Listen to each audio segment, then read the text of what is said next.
Chapter 6. Trouble in Deepburrow. Upon reaching Deepburrow, the weary adventurers were met not with comfort, but troubling whispers. Children had mysteriously vanished, leaving families desperate and fearful. The streets of Deepburrow were cluttered with bulletin boards, plastered with notices of the missing, some carefully written with detailed descriptions, others marked by crude sketches and tear-stained pleas. Among them stood a freshly stamped proclamation bearing the seal of Burgermeister Bloomer himself, offering a substantial reward for information leading to the safe return of any of the lost.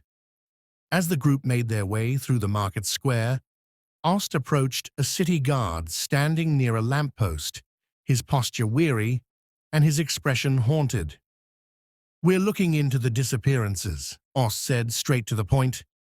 "What can you tell us?" The guard exhaled slowly. "Started at night. At first just urchins, street kids, no one important. Then it was merchants' children, shopkeepers, good folk. Now," he lowered his voice, "just last week, the daughter of a noble went missing, vanished right from her bed." Levi furrowed his brow. "And your investigators?" "Useless," the guard spat. "They haven't a clue. Some folks say it's outsiders. Others claim they've seen ghosts whisking kids away in the dark. Then there's the old lot, blaming witches. They always want children, they say." Alaric stepped forward, his voice calm but firm. "And what do you think?" The guard hesitated, eyes darting left and right. "I've reported this up, but Oh, never mind." Zal took a step closer, looming. "Say it." The guard swallowed, then leaned in conspiratorially. "You didn't hear it from me, but I think they're coming from the sewers. Yeah. It started near the old Hatch district, where the sewer grates crackle at night. We stopped going down there. Sent a few patrols in. When the first ones went missing, none came back. So we sealed it off." "Smart," Bob said flatly.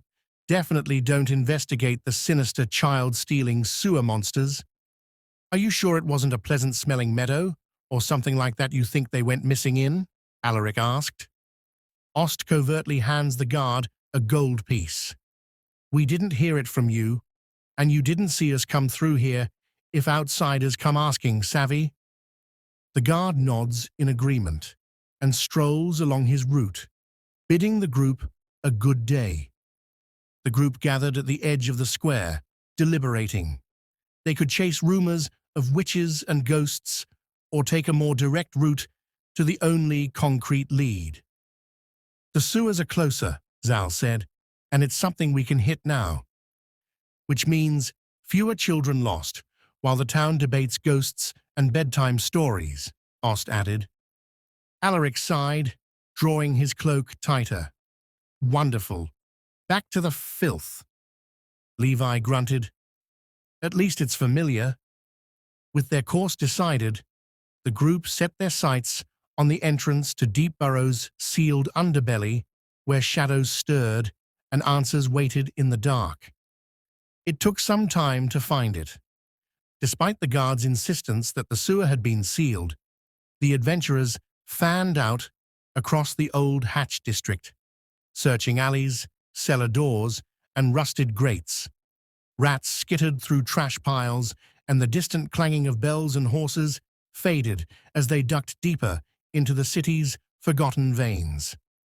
Eventually, behind a collapsed stone wall and half buried beneath mildew-ridden crates, Ost spotted it, an old iron grate wedged tightly into a cobbled recess. At first glance, it seemed like just another runoff point, but closer inspection revealed water trickling around its edges, not through. Ost ran a gloved hand along the grime-covered surface, his fingers pausing over a narrow seam. He tapped it twice and smiled. "Hidden on purpose," he muttered. A small lever, disguised as a rusted bar, clicked under pressure. With effort, Zal pulled the grate free, revealing a narrow, dank stairway spiraling into the sewers below. They descended. The sewers were foul and suffocating. Damp air clung to their skin like a second, sweaty shirt. For over an hour, they trudged through winding tunnels, passing dead-end channels that emptied into drainage chutes far too small for a child to fit through. "Maybe if you chop them up first," Bob muttered grimly, kicking a dripping pipe. They doubled back through intersections, following the faint clues of disturbed dust or scuffed footprints. Rats scurried across their path, emboldened by the intrusion. One grew bold enough to nibble at Alaric's boot, only to be swatted into the shadows with a curse and a burst of prestidigitation. It was Orst who noticed the flaw in the wall, a steady trickle of water that didn't match the flow of the corridor. He knelt, scraping away muck and grime to reveal a hairline fracture in the mortar. A twist of his knife uncovered another hidden lever, this one disguised as part of a barred pipe. "Another one," he said, voice low. The wall hissed as a section pulled away, revealing a hidden tunnel, the stone behind it dry and slightly warmer. Torchlight flickered forward as they advanced, the narrow corridor opening into a small, dark chamber. That's where they found it. A humanoid figure crouched in the darkness, half hidden in a ruined cloak, murmuring to itself and clawing at the ground with twitching fingers. "Let's not spook him," Zal warned, but Bob was already moving. Silent as a shadow, Bob approached, dagger ready to knock the figure out. The shape lunged. It was no man. As Bob sprang back, torchlight revealed patchy fur sprouting from the creature's limbs, its eyes glowing yellow in the dark, face stretching grotesquely into the snout of a rat, a were-rat. Its limbs were spindly, covered in oily hair, and its teeth gnashed as it screeched and thrashed, incomprehensible in its madness. "Gah! Gods, it reeks!" Bob grunted. "Try to knock it out," Alaric shouted. But Zal moved faster than his restraint. His blade struck cleanly, more forceful than intended. The were-rat collapsed, its blood pooling on the stones. Zal grimaced. "Meant to subdue," he said flatly. From deeper down the corridor, another pair of yellow eyes caught the light, then vanished. "They know we're here," Ost warned. 10 minutes later, they found the ambush. Turning a corner, the group stepped into an open chamber, and the shadows lunged. Another were-rat, teeth bared and hissing, drove into Zal from the side. Its fangs sank deep into his arm before he could react, and he roared in pain. "Zal!" Ost cried, rushing forward. Levi sent a blast of arcane energy that lit up the corridor, sending another were-rat sprawling. Alaric's voice rang out in the melee, weaving enchantments through his song. Bob struck with lethal precision, daggers finding soft spots between fur and flesh. Zal shook the rat off and fought with fury, his blood soaking his gauntlet, but his footing held. "I'm fine," he growled, mostly. After a brutal exchange, the were-rats lay dead or scattered.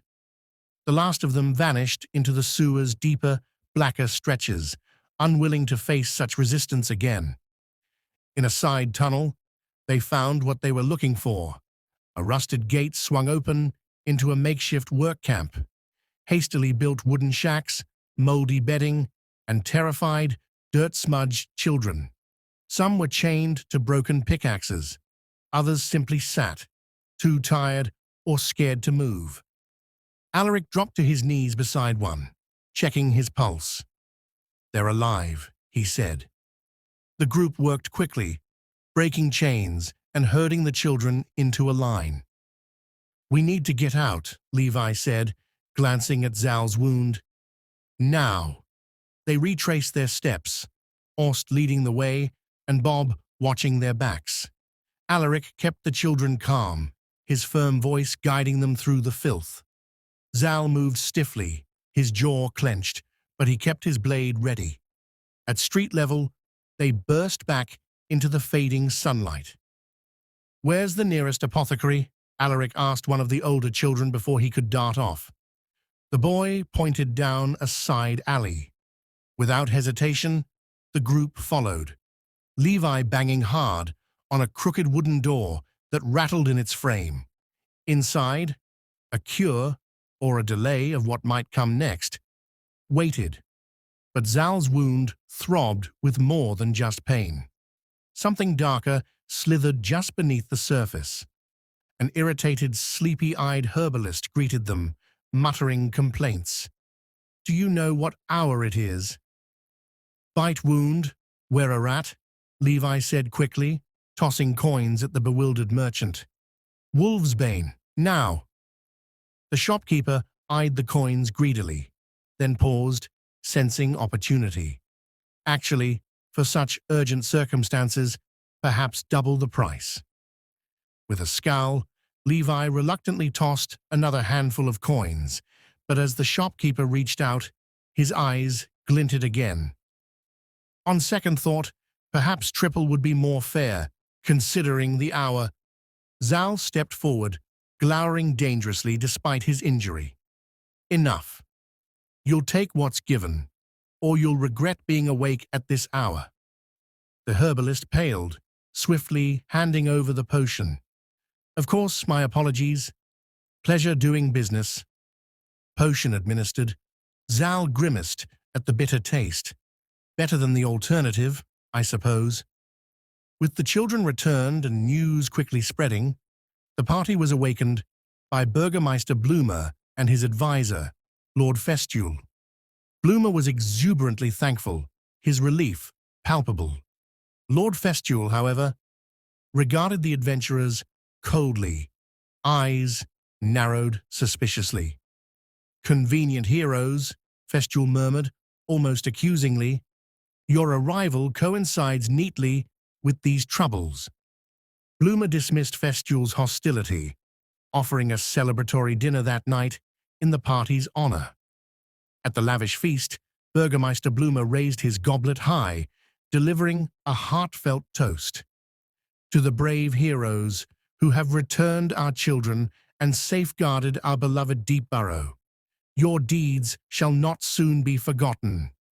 Cheers erupted from the guests, yet amidst the celebration, Lord Festule sat stiffly, his face a mask of displeasure and troubled contemplation, clearly uneasy with the adoration being heaped upon the adventurers. As the party settled, Festule grudgingly approached the group. His aide, a thin fellow with darting eyes and grease-slicked hair in close proximity. "A request," he stated coldly. "As you seem quite capable, we've another mission that may befit your talents. It would seem we've lost all communication with Shattered Helm, our western coastal stronghold, in Tyndall. Pirates abound, and our scouts haven't returned. Investigate if you truly wish to prove your goodwill." "Charming fellow," Bob muttered sarcastically.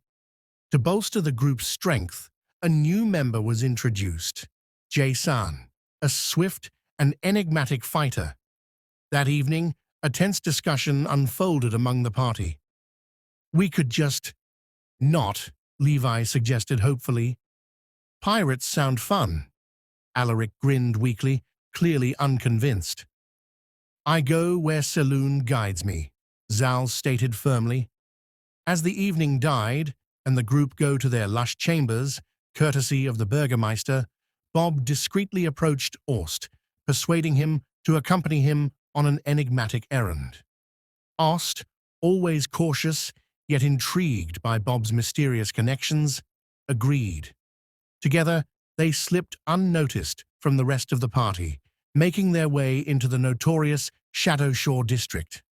As they traversed the dimly lit, winding streets, both adventurers felt uneasy, an inescapable sensation of being watched from the multitude of shadows defining the district. Shifty characters, weathered sailors, boisterous pirates, and other disreputable figures littered the streets, most engrossed in drunken revelry or clandestine negotiations. Well, after nightfall, they arrived at a relatively refined establishment named the Skinned Man, notably less chaotic than surrounding taverns. Upon entering, the dimly lit interior revealed an atmosphere of hushed secrecy. Patrons engaged in quiet conversations that momentarily halted upon their entry before resuming cautiously. Approaching the bar, Bob and Aust were greeted by a rugged barkeep, his hard, weathered face bearing marks from years at sea and one wooden eye fixed upon them. "What are you drinking?" he grumbled hoarsely. After Bob placed their order, "Do you serve a drink called the Hairy Navel here?" The barkeep assessed them briefly before nodding subtly toward a dim hallway. "Last door at the end you're expected," he muttered gruffly. Curiosity mounting, they walked down the hallway and entered the designated room, finding it oddly identical to the previous clandestine chamber Bob had encountered. Starkly undecorated, the room held only a round table flanked by 3 chairs, one occupied by Morrowhammer himself, cloaked in dark fabric and exuding an air of enigmatic authority. "Welcome, gentlemen. 2 tasks I need from you," Morrowhammer, the unibrowed man, proclaimed, gesturing for them to sit. On the table before him rested various intriguing items: a bundle of finely crafted arrows, a felt bag, a small leather coin purse, and a tarnished brass scroll tube. 2 days northwest, Morrowhammer explained without preamble, lies an extensive swamp. Deep within resides an ancient tomb, the resting place of Valdron, the mud sorcerer. Beneath a stilted hut belonging to an old witch is the tomb's hidden entrance. Your task is to recover another artifact from within, similar to your previous venture. Gesturing to the table's contents, he continued, "Take these arrows, this bag of opals, and these beads, but handle them carefully. These beads create a powerful, protective force upon impact. The scroll is for Ivel. Do not open it. Simply ensure it reaches him intact. It will assist your quest." Bob and Aust glanced at each other before confidently replying in unison, "Easy enough." Bob then added curiously, "And what of this second task?" A sly grin crossed Morrowhammer's face as he stepped aside, revealing a goblin stepping forth from the shadows, rope in hand, testing its strength by pulling it taut. A quiet, sinister chuckle escaped Morrowhammer's lips as Bob and Aust exchanged apprehensive glances, realizing this task might not be as straightforward as the first. The next morning, as preparations were finalized, Aust and Bob were mysteriously absent. Concerned but unwilling to delay, the rest set forth towards Shattered Helm, unease shadowing their steps.